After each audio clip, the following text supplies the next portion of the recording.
Мини реконструкцијата на владата по заминувањето на Изет Меджити на градоначалничката позиција е завршена со вчера предложените нови министри Беким Сали и Мухамед Хоџа. По моментов нема да има други промени во владиниот состав. Ова денеска го потврди и премиерот, кој рече дека очекува новите министри да работат честно, посветено и во интерес на граѓаните. Не сакаше да открие на која позиција ќе замине министерот кој ќе биде сменет, Орхан Муртезани, велејќи дека е исклучително задоволен од тоа што досега го сработил и очекува нивната соработка да продолжи на друго место.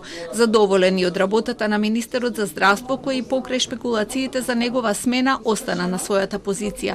Алиу пак вели дека не се грижи дали ќе биде на функцијата затоа што тоа е политичка одлука.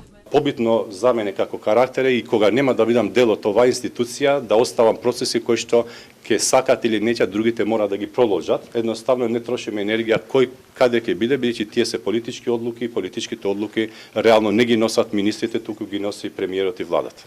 Министерот за внатрешни работи, кој исто така се спомнува дека ќе биде опфатен со големата реконструкција напролет, вели дека не очекува нешто такво. Премногу проекти опточна темелни во рамки на изминативе година дена кои што ќе треба да ги завршиме наредни години. Новите министри Сали и Хоџа ќе седнат на позициите по именувањето што според собранискиот претседател ќе се случи после 15 декември.